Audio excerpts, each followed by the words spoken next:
Hello, welcome back to Learn Economia. Here again, we are with certain solved sample questions for UGC Net exam. First question: tax revenue as per GDP of government GDP of India has steadily increased in the last decade. Fiscal deficit as percent of GDP of India has steadily increased in the last decade. You have to see which of the above mentioned statements are right. The right answer is both the statements are wrong. So option D is the right answer, neither one nor two. Next, in India, 1 rupee coins and notes and subsidiary coins are issued by which department? The Reserve Bank of India, the central government, the State Bank of India, and the Unit Trust of India. These are the options. The right answer is the central government. Because you have to understand that the designing and minting of coins in various denominations, it is the purview, or it is undertaken by the government, central government, and except 1 rupee note and coin, all the currencies are minted by RBI.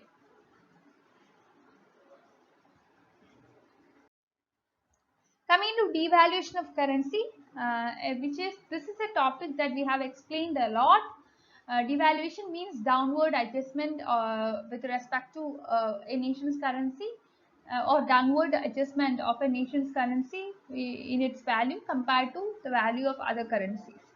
So we have to see devaluation, whether it leads to expansion of export trade, contraction of import trade, expansion of import substitution, all the above. We know that when the country go for a deliberate reduction in the value of its currency, it is to increase its export. It can be to reduce its import, and it can actually help in substitution of export with with a substitution of your substitution of export. I mean, sorry, substitution of import with your domestically produced goods. You will be importing less. That means that you will be using domestically produced goods more. So here the right answer is all the above. There would be expansion of export, there would be contraction of import, and also there would be import substitution. Now, which of the following terms is not a financial term? Investment, core banking solution, RTGS, all the above. The right answer is all the above, because all these terms are something to deal with banking. It is not financial with respect to with respect to stock market or share market. Now, money laundering normally involves what? We can see that money laundering, it is a process of transforming the profits of crime and corruption into legitimate assets. Money laundering has got three main steps. First of all, there would be a cash introduction into financial system, which is known as placement. Then there would be carrying out of complex financial transactions to camouflage the illegal source, which is known as layering. And then there would be integration. Okay, and it is a final step which entails acquiring wealth generated from transaction of illicit funds. So the right answer, option D, all the above. In which of the following years India switched over to decimal currencies? Next question. Right answer here is 1957. In 1957, India, with the amendment of Indian Coinage Act, switched over to decimal system. Next question. In which year the Indian rupee was devalued 2 times within a month? We could see that in the options there are 1990, 1991, 94 and 99. In 1991, which is the right answer? Option B is the right answer, 1991. In 1991, this is a very historic year with respect to Indian economy, because by then there was great economic reforms happening. During that time, we went for LPG program. The country was actually during that time, the country was in the grip of high inflation, low growth rate, and the foreign reserves were not worth to meet the import. So the only option which left to India, left in the hands of the Prime Minister and Finance Minister, was to devalue Indian rupee, and that was thus it happened in 1991. Now the next question: the 1 rupee note bears a signature of whom? Secretary, Ministry of Finance, Governor, Reserve Bank of India, Finance Minister, and none of these. Right answer is option A, Secretary, Ministry of Finance.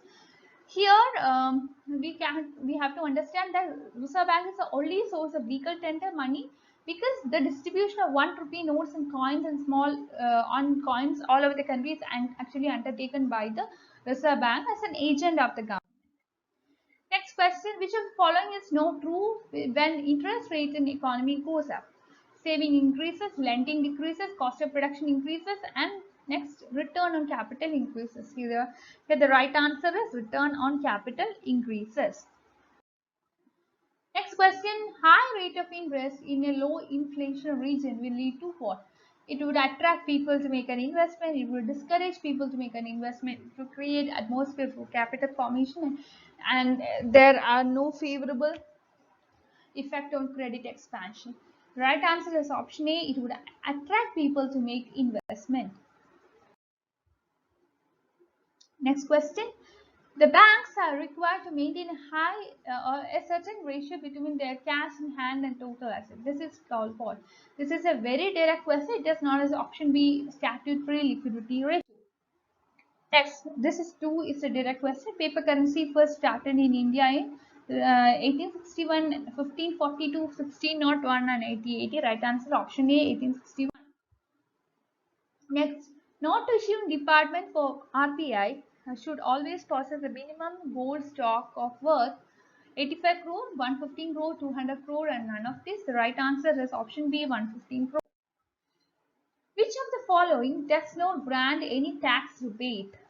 Very important question. National Savings Certificate, Indira Vikas Patra, National Savings Scheme and Public Provident Fund. Right answer is B, option B, Indira Vikas Patra.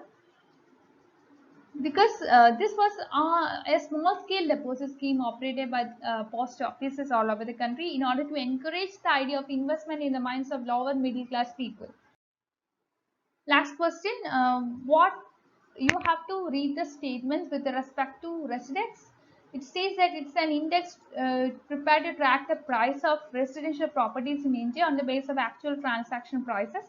Second sentence says that the index is prepared from the secondary data available from various sources like housing finance companies and banks. The right answer here is both option both statement A as well as statement 2, or both the statements 1 as well as statement 2. So that's all. Thank you for watching. Please like, share and subscribe to this channel for more videos, and I welcome you to my Telegram group and Telegram channel to discuss your doubts. I'll be providing the link of the Telegram group as well as Telegram channel in the description box. You can be a part of these. Thank you.